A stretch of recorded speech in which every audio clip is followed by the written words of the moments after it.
drummer Phish. We hit it off, and put up signs. Mike answered one of the signs, and Page came a couple of years later.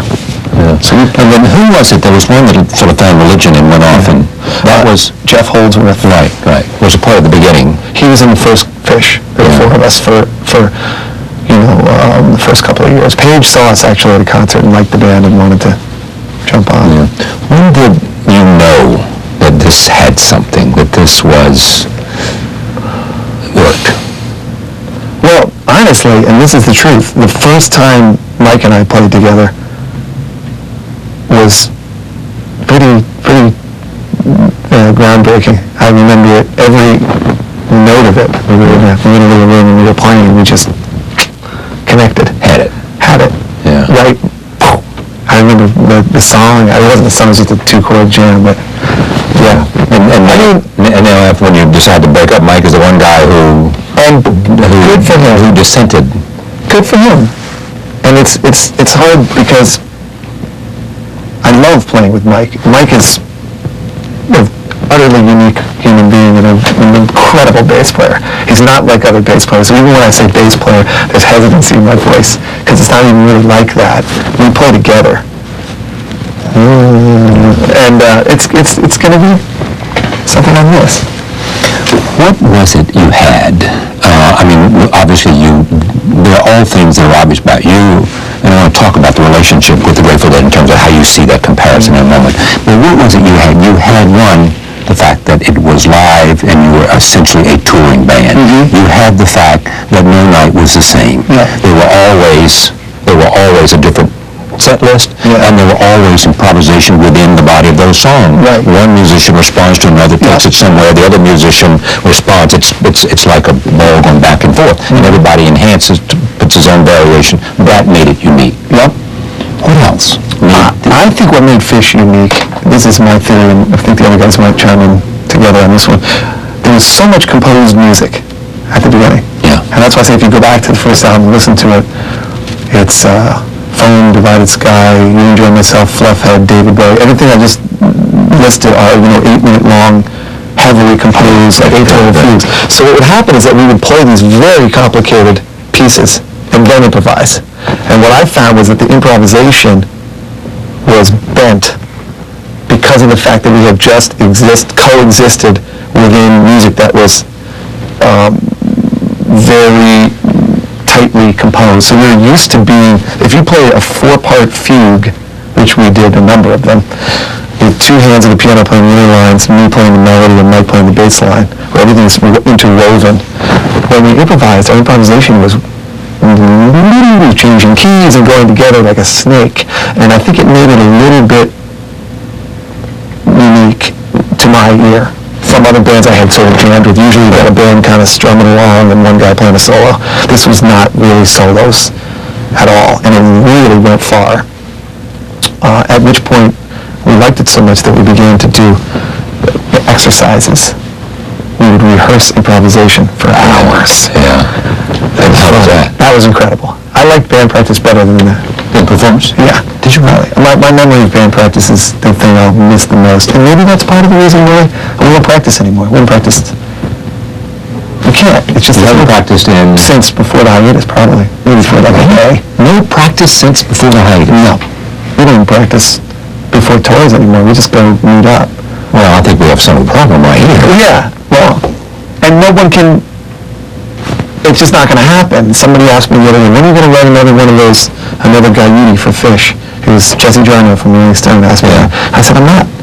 It's not going to happen. I've tried. It's not, and it's okay. That's what people would say that we'll run practice, but people have lives. It's weird. We spent so much time together, 5-7-hour practices, and then riding on the bus together, making up jokes and playing chess, and now everybody just needs to get away. I think it's natural. You know what I mean? The Grateful Dead. Yeah. Comparison. Mm. Where is it true and where is it not true? It's not true in the sense that they are probably the greatest band in American history. Just about. In terms of American bands, to me. And that always is a chance to flip up. I always clarify that. They'll say they're the greatest touring band in the history. No, I don't think You're saying they're the greatest band. I'm going to just talk about Jerry now, and my chance to say this because this has been running around in the back of my mind for... I probably only saw 2 rock concerts that completely transported me. One was Bruce Springsteen in 1978. He was doing Rosalita, and every single person in the entire arena was locked to that guy. That made me want to be a live musician. The other would be the first and second times I saw the Dead, and what I saw was a guy... Oh, no, one other, Zappa. I saw Zappa a number of times, and he was this intense. But Jerry Garcia was an absolute wonder to behold. When he walked on stage, he had every single person in that room riding on his every eyebrow move. And I go to so many concerts, I've never seen it again. And now I know that some time has gone by, how lucky I was. He was such a great singer and such a great songwriter. And that's the thing that I don't see people talking about as much. But when I went and saw the Dead, what I saw was people singing along and hanging on this guy's every inflection, and it was done with tremendous soul. He was the most soulful singer I've ever seen. Really, I think that. I really do believe that. So when people started saying that when he died, it really bothered me. There's never going to be a next Jerry Garcia or a next Grateful Dead. So we took as much as we could from them because they wrote a whole new... Because they were good. They wrote a whole new framework about how... you mix things up and people tour and all the great things they did. But that, I don't know if you ever saw Little Feat when Lil George was in the band. It's not going to be replaced. Lil George is another one of those guys like that. There's certain people that just are Zappa, that kind of thing, that kind of level. But I thought that Jerry was almost like the modern-day Bill Monroe in a certain degree, where he invented, Bill Monroe invented bluegrass. You wouldn't have Alison Krauss without Bill Monroe. Right. But Alison Krauss wouldn't be bold enough to say, I'm the next Bill Monroe. You know what I mean? And I think that when you talk about having a jam band scene, it's directly, they invented it. Bonnaroo wouldn't be happening. And it was him. I mean, he is he a successor to Phish? Is there a link that goes from the Grateful Dead to Phish to question mark? That's a tough one. I did think that it would be fun to see, I don't know how to answer that question, because if there was somebody that, there was this band 311 that's around that the bass player said he saw us a couple times, and that made me feel really good. If somebody saw us and got something and they became a musician, it would be a great honor. I don't know if that's going to happen or not. I don't know what we are. What do you regret about what Phish was and what it became and what it is? And if you look from the beginning to this last concert that'll come up. Okay. Do you know my honest opinion about that? I think you do. I'll tell you what I regret. What I regret is that, I don't regret it, but I feel like in the last couple of years it started to become an excuse for people to show up in a given town and party. And it never was that for such a long time. I want to accept responsibility for that if that's what it became, but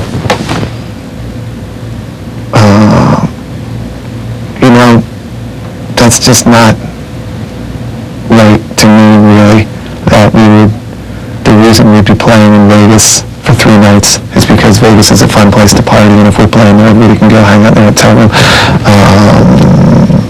including me, and stay up all night, because it wasn't that for so long. It was like the only thought was about the show. I used to lock myself in my hotel room as soon as the concert was over. For years, I would run back to my hotel and start working on the set list for the next night. And even though there wasn't really a set list, there kind of was. Like, I knew what was going on. And I was working, oh my God, for hours, ripping pieces of papers out of books, and then right to the practice room. Come on, guys, everybody in the practice room. And then hours before the show, songs we haven't played in a while. I mean, it was just like a heavy work ethic until we got on stage, and then it was just a celebration. But like you were saying before, without that work ethic part of it, I don't think it would have been that. It was intense. And then once that working and kind of went away, and it got sloppy around the edges, and you just can't beat that into the ground. I mean, you can't tell. When you described the best moments for you with seeing Bruce that night, Yeah. seeing Jerry twice, I saw more than twice. I saw probably 10 times, yeah. Zappa at least. Yeah. I mean, there are specific moments that I remember, a moment watching Jerry, where I was looking into this, and everyone was in a moment watching Zappa once. One song that he played, and I saw him a number of times, where it was like the walls folded away, the roof disappeared, and he was ripping it up on that guitar up there, and he turned around, he did his hand signals, told the band to stop. He was looking at Chad Wackerman and did about 4 or 5 minutes on his guitar with just him and the drums, and it was like the whole place was like everything. And that's what I saw. I saw that with the Dead, and I've seen it I saw it with Bruce Springsteen once, and I actually saw it once with Bobby McFerrin. But that's what you want. Anything you can do to get that moment live. With respect to Phish, Yeah. I mean, how many moments, great moments have there? I mean, has there been one experience? I've asked this of every people like Beverly Sills. Has it been a song, a performance? Yeah. Has that been for you? Yeah, and let me just, before I say that, I want to say something. A lot of this decision came when I sat on a panel, and as I've talked with my wife about this, I went to a panel called The Power of Music, and my guest was Beverly Sills. Yeah. And I had a conversation with her backstage, and I thought she was the most incredible human being I had ever sat with. She stopped singing. She was America's greatest opera singer ever. She stopped singing at the peak of her career, and she told me, with all honesty, and she might have told you, that she's never sung another note ever, including Happy Birthday, since that point, because she does not want to hear herself not be the beautiful songbird, the angel that everyone else heard. And I've thought of her a number of times in making this decision. She has also gone on to raise $85 million for the United Way. So she was a great opera singer, and she had a whole other life that she can be incredibly proud of. And I really hope that that's what this is going to be. I don't know what that would be. But she also remembered there were a couple of nights at the opera that stood out. Yep. For you? Yeah.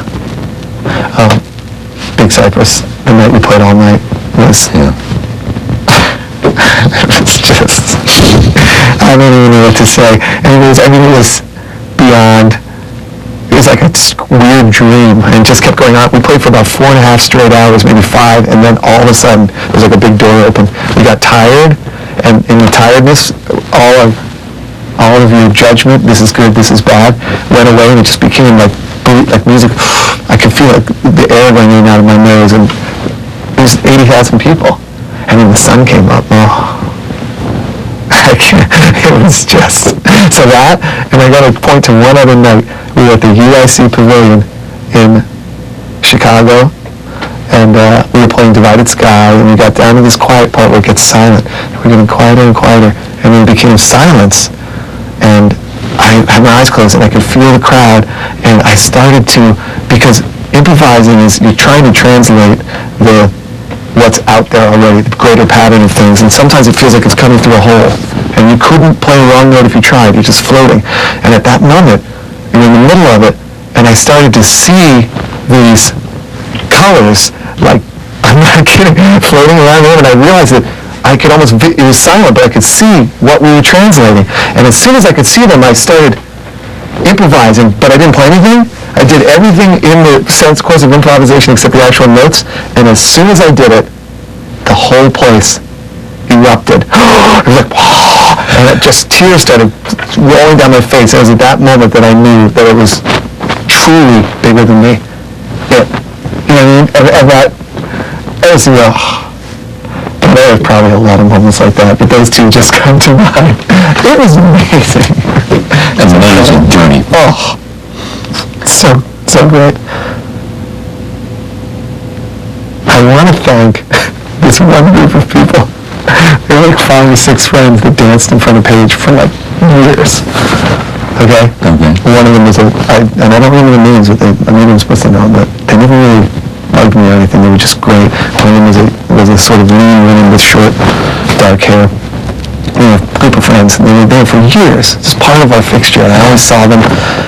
And I remember when the hiatus happened, and they came to one of my solo shows, and I had a strange interaction with this woman who I don't know, but who I really know more than she even knows how much I know her because I watched it for years.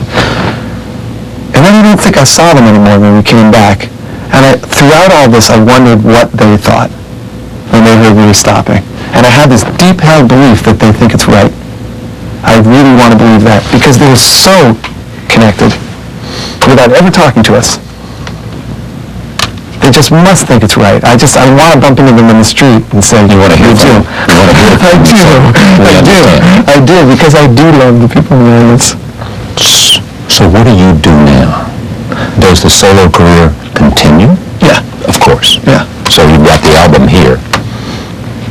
Well, that album I love very much, and my heart's in it, and it goes back to something I've been wanting to do for years. It's composed music again. I mean, go back to what it was at the beginning of Phish.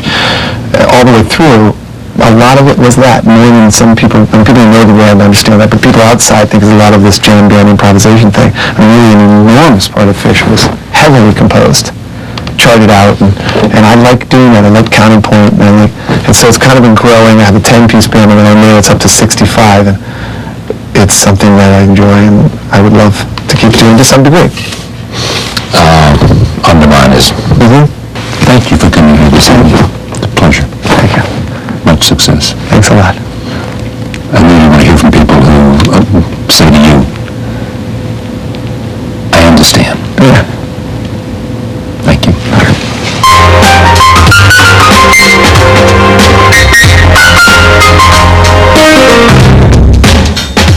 Michael Lewis is here. He is a columnist for Bloomberg News and a contributing writer for the